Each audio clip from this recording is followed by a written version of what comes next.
Business Insights on Talking with the Experts, hosted by Rose Davidson. Have you ever thought to use aggressive mindfulness to pull you out of fear narrative, freeing you from repetitive arguments and help you to remain true to who you want to show up as you at work? My next guest, Tracey Rowland, has a master's degree in business with honours from Massey University in Auckland. She is the author of the book, The Story of Stories, her first self-help research that analyses and describes real-life instances of thoughts and feelings driving subconscious behaviour. Tracey has success in creating authentic and lasting change through the identification of personal unhelpful stories that cause fractious relationships and failure of personal growth and development. Tracey provides practical guidance for immediate results. Welcome, Tracey. Welcome to Talking with the Experts. It is such a pleasure to meet you. Thank you, Rose. Thanks for having me. It's a pleasure to be here. Wonderful. And tell me a little bit about why you, being who we want to be in every moment is so important to you. We spend so much time talking about personal growth, and we spend so much time, listening to podcasts and all of that type of thing. And yet we don't change in our lives. We have the same conversations. We execute the same habits and patterns over and over again. And I found myself, I just wasn't changing. I remember saying to my husband, why have we had the same argument for 20 years? Why are we still on the same topic? And as much as I'd read all the books and done all the things and done all the meditations and all of that type of thing, I just could not land why I couldn't actually change my behavior and my reactions to things in particular. Yeah, it's interesting that, we were talking before we came on air about, sitting with our feelings and all of these things. What does that actually mean? And why is that term so broadly used now? It is so broadly used, and people don't actually understand what sitting with your feelings means, right? And if you're not part of the woke culture that's using that terminology, how would you have any idea what it means to actually sit with your feelings? For me, and from the work that I've done, sitting with your feelings is largely allowing the chemicals in your body to die down so that you can rationalize your own behavior and your own thoughts. So it doesn't mean just sitting there, letting yourself be angry. It's actually listening to what's happening with your anger, listening to the thoughts that are happening, because they're telling you very, very pointed messages about who you are and why you've got that anger. That is an interesting concept, but a lot of us, when we're angry, we don't give our brains time enough to slow down and think about why we're angry. We just plow through. How do we stop ourselves from, not sitting with those feelings and analysing them in the moment? That is the perfect question. And when we're not used to listening to our thoughts, we don't know that we've actually transitioned into automatic behavior. When I wrote my book, The Story of Stories, it's called that because I tell the stories that we plant in our own heads and we run time and time again. I came home from work one day and my family were all sitting in the lounge, all on their phones, and the kitchen was a state. I'd been working all day. I was flat out. You know what this is like, right? Red rag. I'm flinging the cupboards open. I've kicked the dishwasher door closed. I was raging. And I, stomped off upstairs and tears came into my eyes. And I thought, surely this cannot be over having to do the dishwasher. But the resounding thought in my head was, nobody loves me. Nobody loves me enough to clean up the kitchen because I've had a hard day at work. It has nothing to do with what my family were thinking, right? That is, they weren't sitting there thinking, we don't love mum. We just want her to be a servant, right? So I call it my Cinderella story. And that is the first time that I found that our thoughts are so disconnected, right, from who we are in the world. And it led me into this behavior. I don't want to be a person that kicks the dishwasher door closed. I don't want to be passive aggressively slamming cupboards.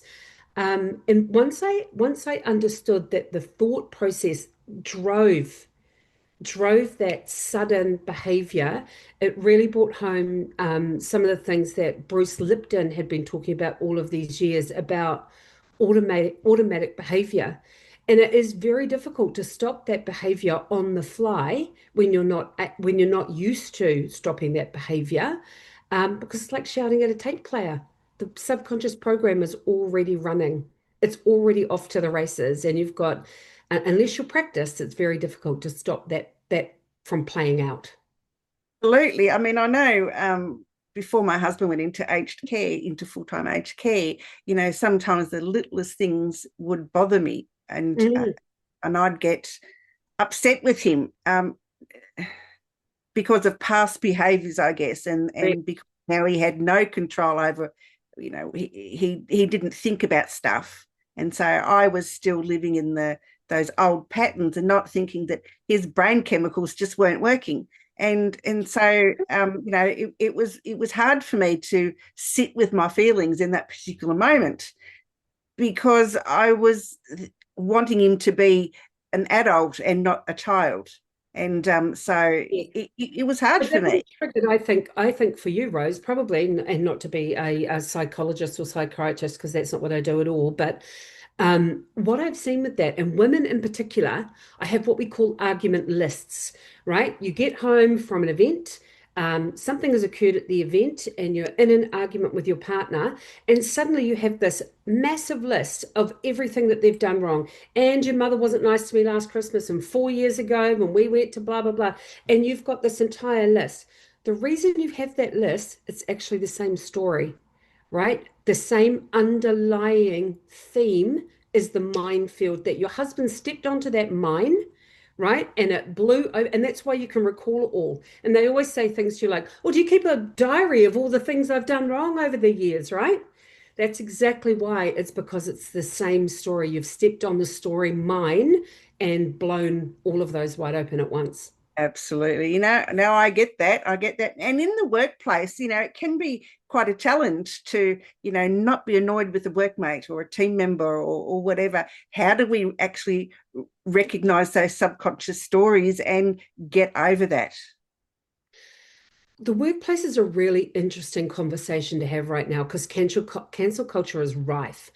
I follow a guy on threads called Tizzyant, and he hunts down people who have acted badly in the street and they track them back to their lives and their social media and their employers, right? The whole guise is to really that they want this person not to behave this way, but it really is like a witch hunt. And so for businesses, if you've got people out there in the world, right, not looking after their own personal behavior, that has a massive impact on your business.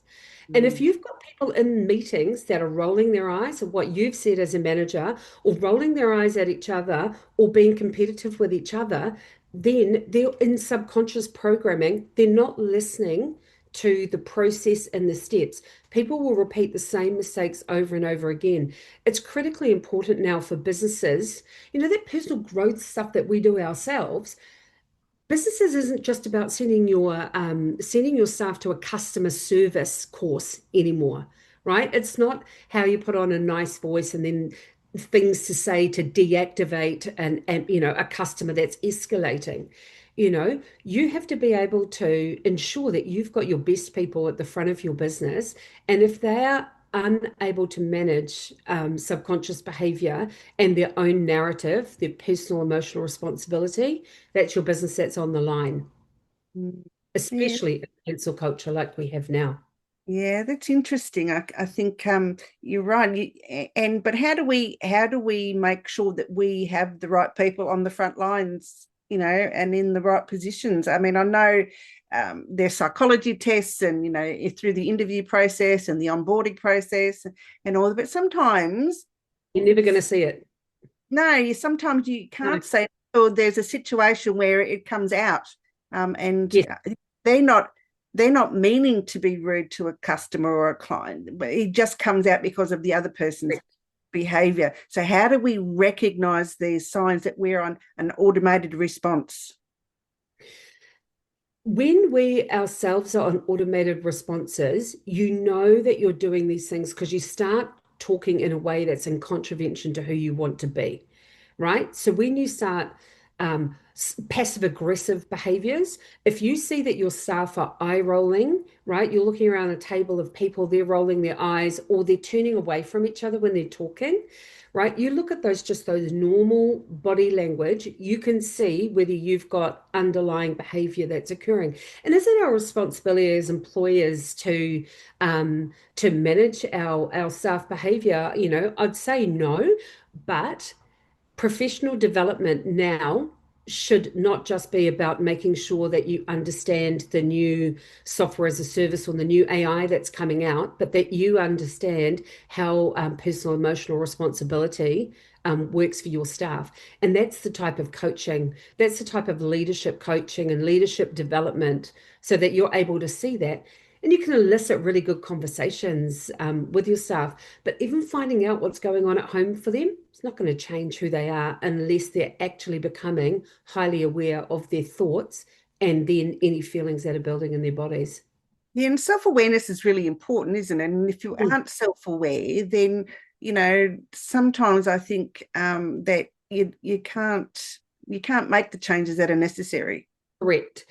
And if you are one that's still blaming other people, if you still think it's someone else's fault, if your employees are blaming each other, or they're always an excuse for why something hasn't occurred, they've got underlying stories there that they're not actually managing, they're not actually getting through. Hearing your thoughts matters because that drives the chemicals cobble together then after the thoughts occur to create the feelings in the body. And so once that feeling's there, if you feel like no one cares about you, no one's listening to you at work, you've already switched off because you're already in that. It's no point talking because no one cares what I'm going to say anyway, Mm. right? You're not getting the best out of your people. It's time now to change how we're assisting people to grow, the types of development we send them on. Emotional culture deck is one of the things that I know some other businesses use here, and that's a really good start. Starting to have those conversations in the business about how people feel at work. Mm.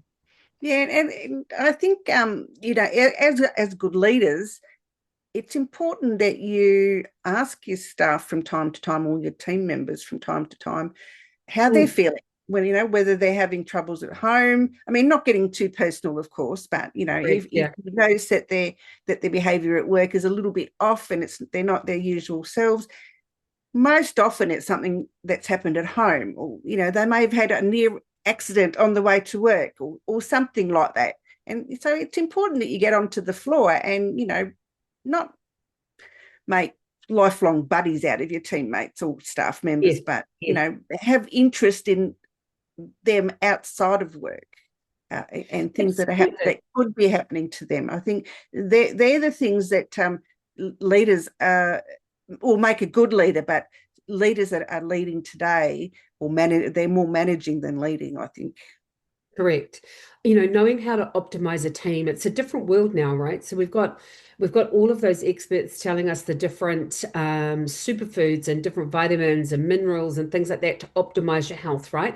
Optimization is so important. There's a million podcasts about, metabolism and all of that type of thing. But mental health is critically important.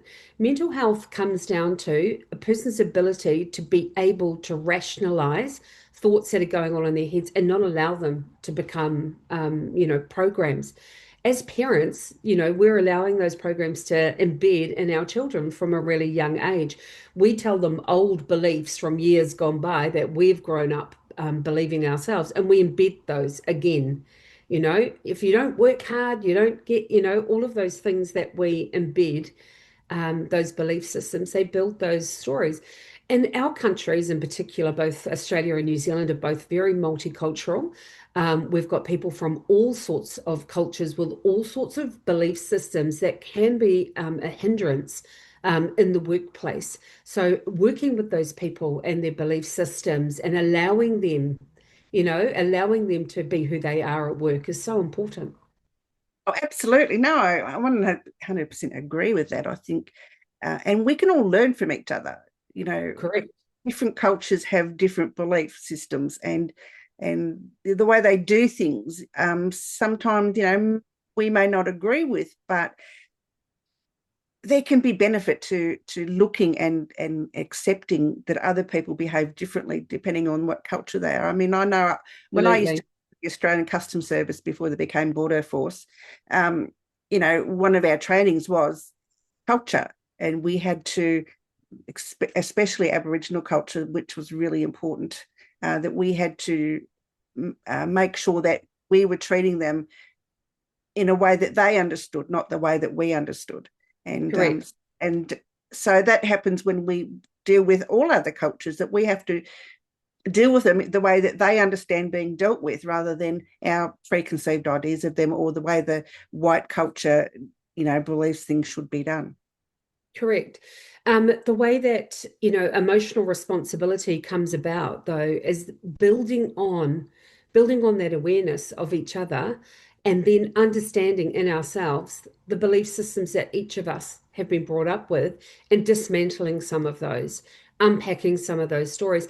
And there's simple things. An art teacher told you that you weren't good at art. Your mother told you that you couldn't grow your hair long because it was too fine, right? You just get these little tiny things, and they create this person over time. Dr. Joe Dispenza is one of the great meditation gurus, right? He talks a lot about, your personality is just emerging from all of these actions. And you think that that's who you are. You think that that can't be any different. That's how I am. I'm 50 something years old now. That's how I am. This is all there is. That's not true. It's not true. You can dismantle those things. You can allow them to float past you, but you need to become aware of what you're thinking. But sometimes you don't even hear the thoughts first. You're in the horrible behavior. You're Mm. slamming the dishwasher door before you even know the thought that's in your head, right? No one loves me is not the thought when you walk into the house to a messy kitchen, right? There's a mess, blah, blah, blah. And the body chemicals are all raised, and you're into the action. You haven't had the opportunity. It's when you sit down during that, if you can allow the chemicals to go down, listen to what it is that you are thinking, then you'll hear the real gems, the real thoughts, and most of them won't be true. There's lots of psychologists think can help with, neuro-linguistic programming and that type of thing that they've been talking about for years. But there's some really easier ways of getting rid of those behaviors by just actually doing nothing when you feel that way, Yeah. allowing that feeling to wash past. There's other good things out in the market now about getting trapped energy out of the body. So some of those big feelings cause really trapped trauma inside the body. So breath work is one of those things that's becoming really popular to help with moving that energy on. Some people do it by accident. They're runners, right? They're the ones that go to nightclubs and dance all night long.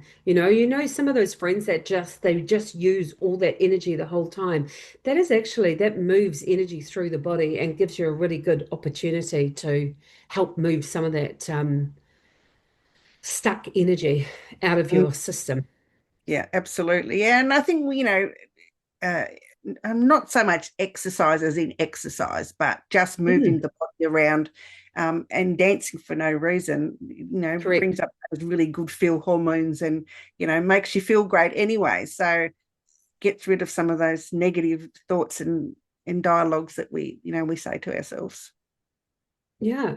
So I think, ensuring that now when you're looking forward in your businesses, looking at the type of people that you want to have and making sure that those people are emotionally fit, right? That's not something that you can do personally, right? Not everybody's going to sit down and counsel their people, but there's really good opportunity to encourage personal growth. A lot of people do it by doing it themselves. So leaders that are doing that work themselves, when they're leading really big teams, you can tell the ones that do the personal work. You can hear it. You can hear it in the way that they talk. You can hear it in the way that they rationalize.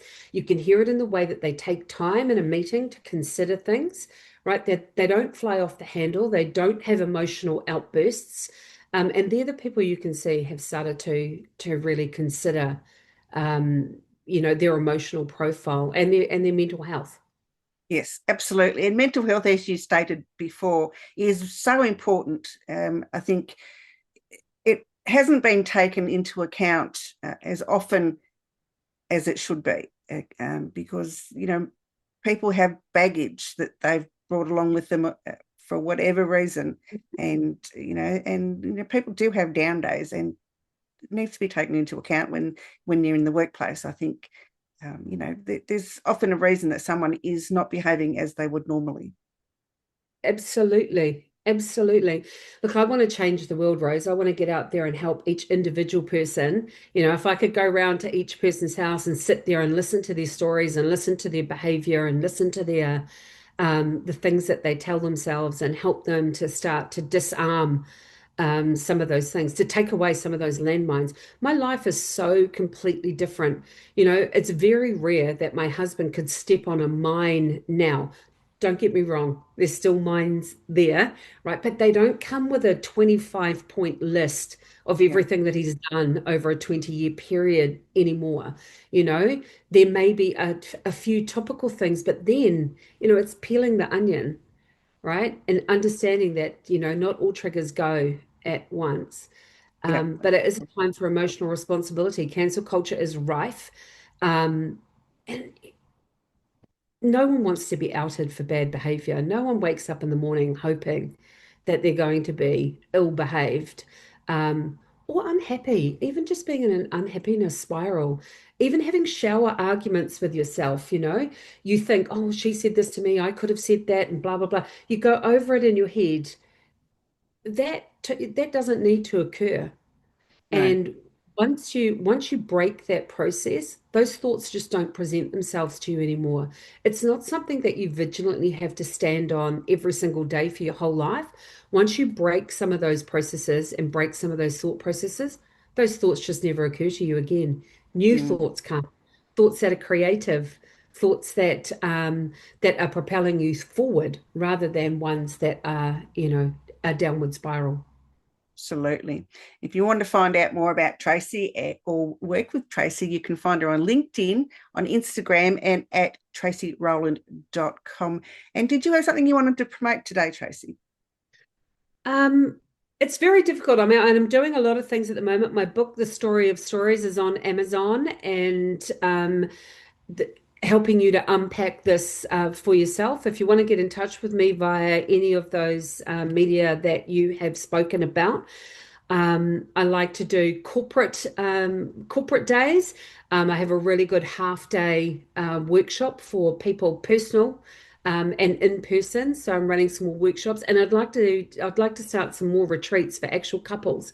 Not everybody's going to a plant-based yoga retreat. We need to have some retreats where you come out with something more than just really good relaxation, although I highly advocate those at the same time. So if there's something you think that I can help you or your company with, then definitely reach out to me in the social media space. Absolutely, Tracey. It's been a pleasure. Thank you so much for joining me on Talking with the Experts. Thank you, Rose. You've been listening to Talking with the Experts, hosted by Rose Davidson. Make sure you have a look at our back catalogue over at talkingwiththeexperts.com, and be sure to subscribe to our podcast so you don't miss out on any episode. We look forward to your company next time.